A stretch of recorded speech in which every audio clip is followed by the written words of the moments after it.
O poder absoluto corrompe absolutamente, e poucos exemplos na história medieval ilustram isso tão dramaticamente quanto a queda do Conde de Armagnac, Bernard VII. No século XV, este nobre francês acumulou riquezas inimagináveis e influência política que rivalizava com a do próprio rei. Controlava um império dentro do reino, com exércitos particulares, tribunais próprios e uma rede de corrupção que se estendia até os corredores do Palácio Real. Mas como tantos outros tiranos antes dele, sua arrogância e sede insaciável de poder plantaram as sementes de sua própria destruição, culminando em uma das conspirações mais elaboradas e devastadoras da França medieval. Se você está gostando desta história de traição e poder medieval, não esqueça de se inscrever no nosso canal e ativar o sininho para não perder nenhum dos nossos vídeos sobre os segredos mais sombrios da história. Bernard VII de Armagnac nasceu em 1380 em uma das famílias mais poderosas e ambiciosas da França medieval. Desde a infância, foi educado não apenas nas artes da guerra e da diplomacia, mas também nas sutilezas da manipulação política que caracterizavam a nobreza francesa. Seu pai, Bernard VI, já havia estabelecido as fundações do poder familiar através de alianças matrimoniais estratégicas e conquistas militares calculadas. Mas foi Bernard VII quem transformaria a influência regional dos Armagnac em um verdadeiro império dentro do reino francês. Quando herdou o condado em 1415, aos 35 anos, Bernard já havia passado 2 décadas observando e aprendendo os mecanismos do poder medieval. Diferentemente de muitos nobres de sua época, que dependiam principalmente de herança e tradição, Bernard demonstrou uma compreensão moderna e pragmática sobre como acumular e manter influência. Ele percebeu que a verdadeira força na França medieval não vinha apenas de castelos e exércitos, mas do controle sobre rotas comerciais, da manipulação de dívidas e da capacidade de comprar lealdades estratégicas. Nos primeiros anos de seu reinado, Bernard implementou uma estratégia meticulosamente planejada para expandir seus domínios.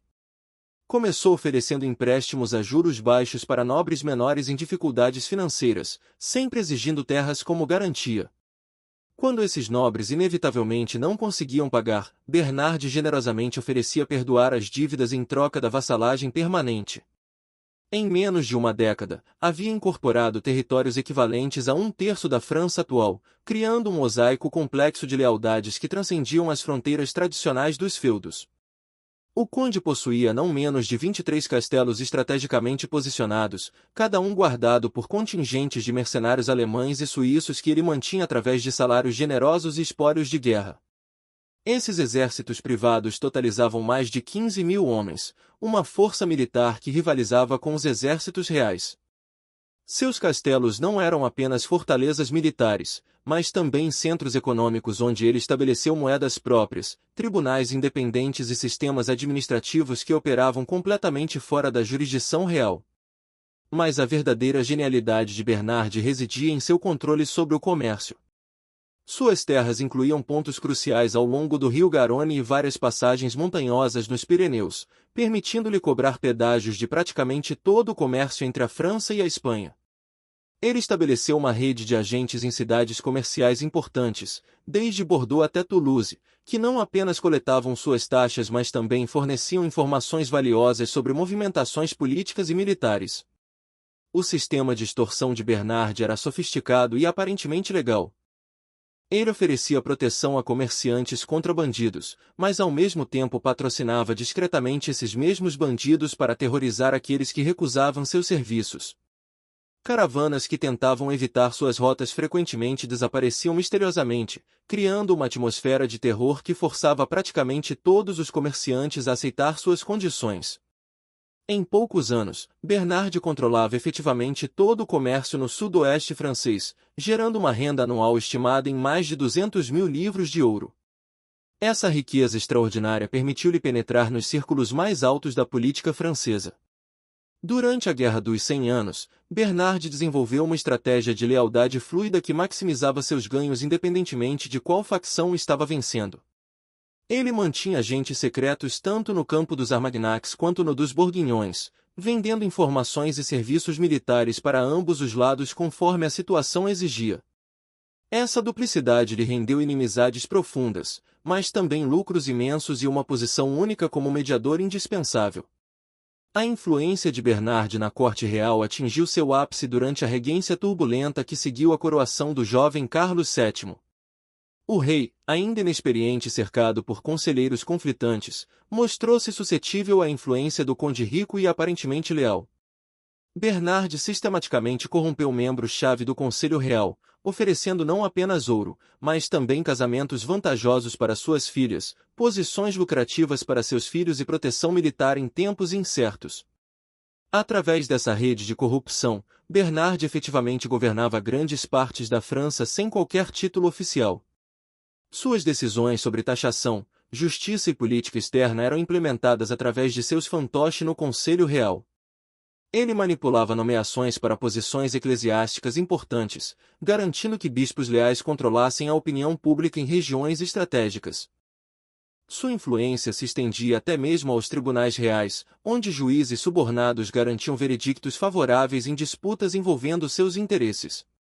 A arrogância do conde atingiu níveis extraordinários quando ele começou a comportar-se mais como um rei independente do que como um vassalo.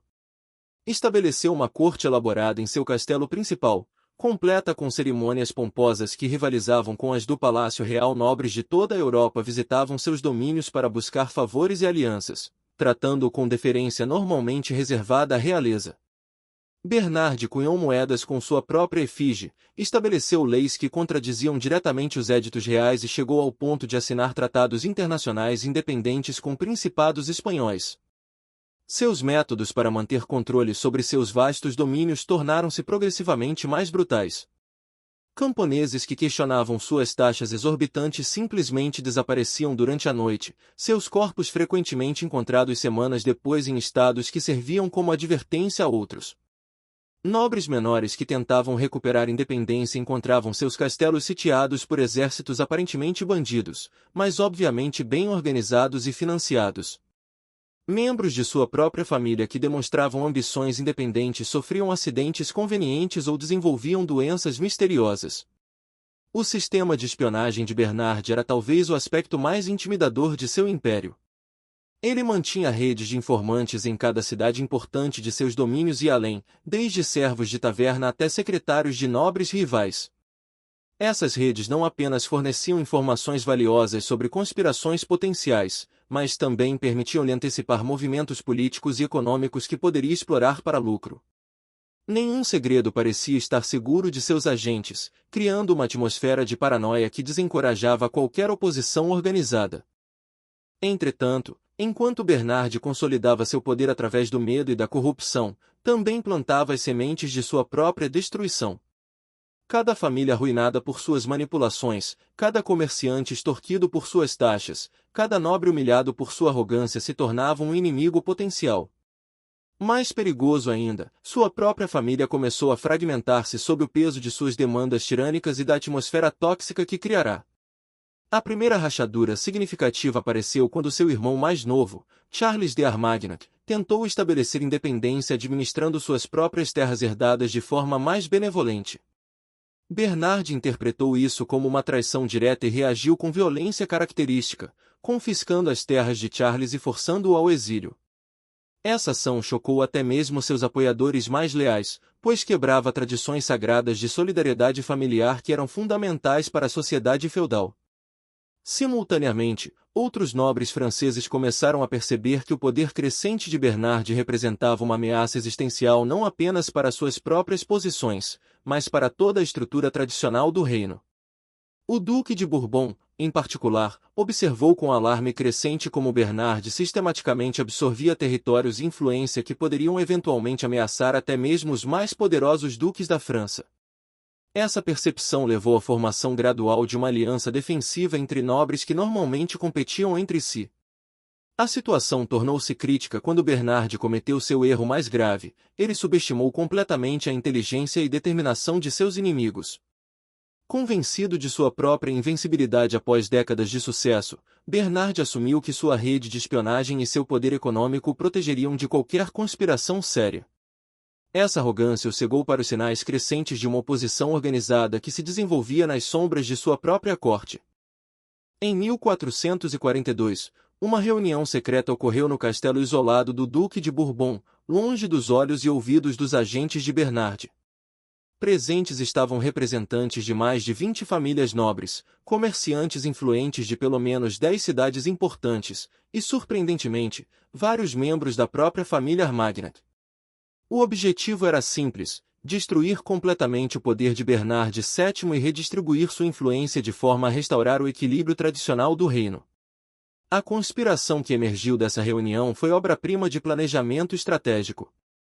Os conspiradores reconheceram que enfrentar Bernard diretamente seria suicídio, dado seu poder militar e recursos financeiros. Em vez disso, desenvolveram um plano de 3 fases que minaria sistematicamente cada pilar de seu império. A primeira fase envolveria guerra psicológica, espalhando rumores e propaganda que questionariam a legitimidade e até mesmo a sanidade de Bernard. A segunda fase atacaria suas fontes de renda através de boicotes coordenados e sabotagem de suas operações comerciais. A fase final seria um ataque militar coordenado quando Bernard estivesse suficientemente enfraquecido. A liderança da conspiração foi cuidadosamente distribuída para evitar detecção. O Duque de Bourbon coordenava as ações militares, usando sua experiência considerável em guerra para planejar ataques simultâneos em múltiplas frentes. Jean de Foix, um dos comerciantes mais ricos da região, gerenciava os aspectos econômicos da conspiração, organizando boicotes e redirecionando rotas comerciais para contornar os domínios de Bernard.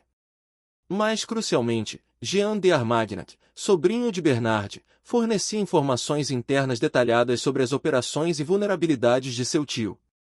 A traição de Jean de Armagnat foi particularmente devastadora porque Bernard havia confiado nele completamente, tratando-o quase como um filho.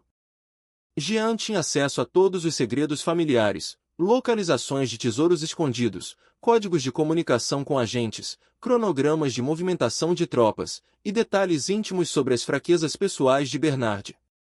Essa informação permitiu aos conspiradores planejar seus ataques com precisão cirúrgica. A primeira fase da conspiração começou sutilmente no início de 1443. Rumores começaram a circular em tavernas e mercados sobre a origem sobrenatural da riqueza de Bernard. Histórias sussurradas sugeriam que ele havia feito pactos demoníacos para obter seu poder, explicando sua capacidade aparentemente impossível de estar sempre um passo à frente de seus inimigos. Outras histórias questionavam sua sanidade, descrevendo comportamentos erráticos e conversas com vozes invisíveis. Essas histórias foram cuidadosamente plantadas e cultivadas pelos agentes dos conspiradores, mas ganharam vida própria quando pessoas que haviam sofrido sob o regime de Bernard as repetiam e embeleciam com seus próprios detalhes. A atmosfera de medo que Bernard havia criado agora trabalhava contra ele, pois pessoas aterrorizadas estavam predispostas a acreditar nas explicações mais sinistras para seu poder. Simultaneamente, os conspiradores iniciaram uma campanha sofisticada de subversão dentro das próprias forças de Bernard. Reconhecendo que seus mercenários eram motivados principalmente por dinheiro, os conspiradores começaram uma campanha secreta de suborno e propaganda. Soldados-chave foram abordados discretamente e oferecidos pagamentos superiores em troca de informações sobre movimentações de tropas e planos defensivos. Mais efetivo ainda foi o trabalho dos conspiradores em semear discórdia entre os diferentes contingentes de mercenários. Eles espalharam rumores de que Bernard favorecia os mercenários alemães sobre os suíços, que alguns grupos recebiam pagamentos maiores, e que o conde estava planejando substituir veteranos caros por recrutas mais baratos. Essas tensões artificiais criaram rachas dentro dos exércitos de Bernard que os conspiradores poderiam explorar quando chegasse o momento do ataque final. A segunda fase da conspiração atacou diretamente as fontes de renda de Bernard através de uma campanha coordenada de sabotagem econômica. Comerciantes aliados dos conspiradores redirecionaram suas rotas para evitar os territórios de Bernard, mesmo quando isso significava custos adicionais consideráveis.